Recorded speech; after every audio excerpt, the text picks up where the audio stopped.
Hey, second grade, Miss Shannon here with our comprehension skill of the week. This week, we will be working to identify the theme in the myths we have been reading. Remember that a myth is a made up story that usually tries to explain why things are the way they are, either in nature or the world around us. So today, we will be identifying the theme of a myth we will read. The theme of a story is the main message the author wants to tell the reader. To find the theme, you will think about what the characters say and do. Once again, in order to find the theme of a story, you must think about what the characters say and do. And oftentimes, the theme is not stated directly by the author.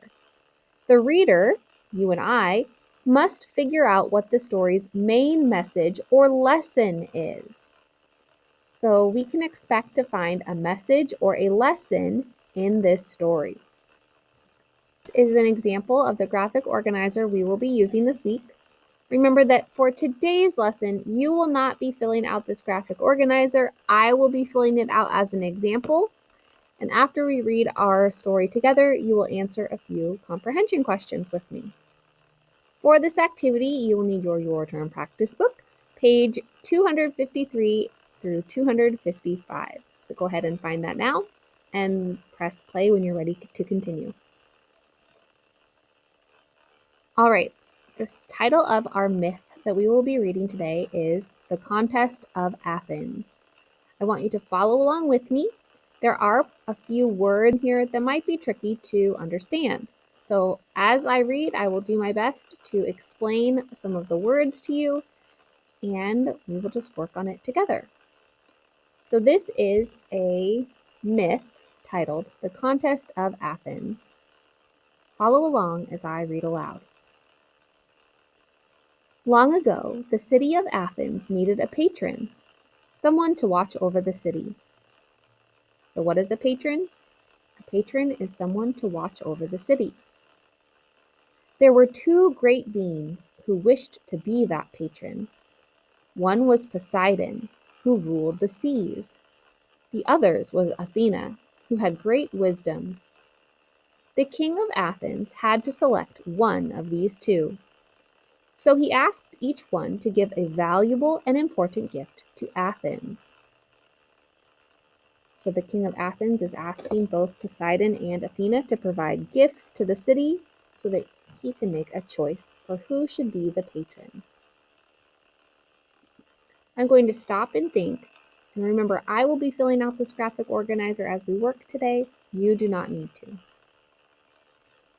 My first clue to figure out the theme is I'm writing down that the king of Athens had to choose between Poseidon and Athena to be the patron of the city. So I'm paying close attention to what the characters are doing. This is what the king of Athens is doing. He's creating a contest to see who will be the patron. Your gift must be something useful for the city, said the king. It was Poseidon's turn first. He hit the ground with his spear, the long-handled blade he always carried. From the ground, a well appeared. Water began to flow. The king hurried to the well to taste the water. He found that the water was as salty as the sea. This will not do as a gift to Athens, he said. Second graders, why wouldn't the king want a well full of salt water? Do we drink salt water, second graders? No. Maybe it would have been useful if it was a freshwater well. So this is my second clue. Poseidon gave the city water, but it was salt water. Okay, so it was not useful. His gift was not useful to the city of Athens.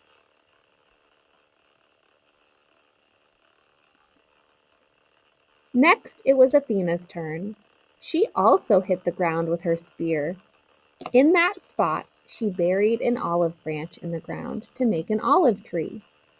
The olive tree would give the people of Athens food, oil, and wood. So from the tree, it could produce olives to eat. They could make olive oil, and the branches would provide wood. So Athena has given the city of Athens an olive tree. That is my third clue. Athena gave the city an olive tree, which provided food, oil, and wood. The king was very happy with Athena's fine gift. He stated, "Because you have given us this olive tree, I will make you the patron of Athens." Athena was pleased, but Poseidon was dejected at losing the contest. He flooded the land with seawater. Once he calmed down, he drained the floodwater away. So, second graders, I'm going to stop and think for a moment that this whole story was about a contest. Another way to describe a contest is the word competition. Athena and Poseidon were having a competition. Was Poseidon happy with the king's decision? No, he was so mad that he flooded the city and the town because he lost the contest. So my theme that I have figured out for our story is this story has a theme of competition. Throughout the story, we learn at the beginning that the king is going to set up a contest, and then each of the contestants is presenting a gift to the city, and in the end, Poseidon is mad and angry and upset. The word the author used was dejected, that he didn't win. So this story has a theme of competition.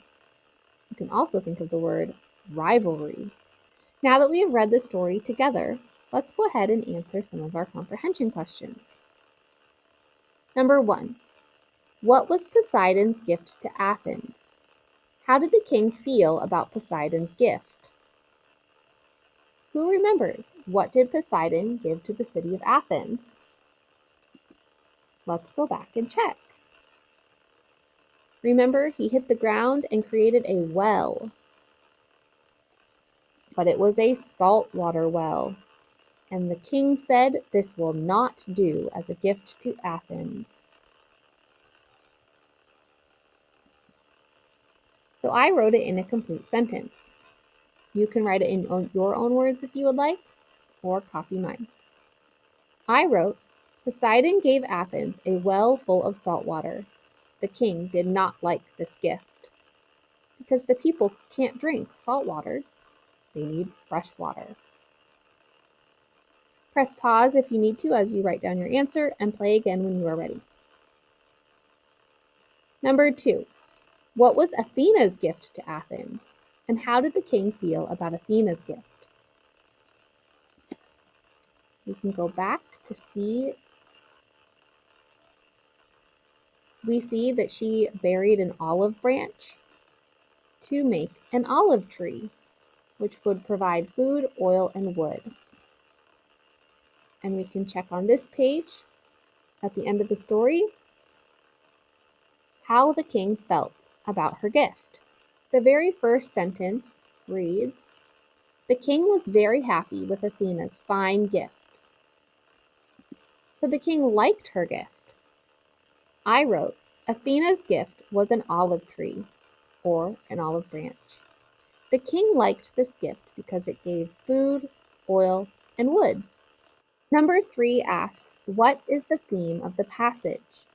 If you were paying close attention earlier when I was working with the graphic organizer, you will remember what the theme of this story was. If you cannot remember, please rewind this video and listen closely to say what I mentioned might be the theme. Make sure you write it in complete sentences and take a picture of page 255 when you are finished.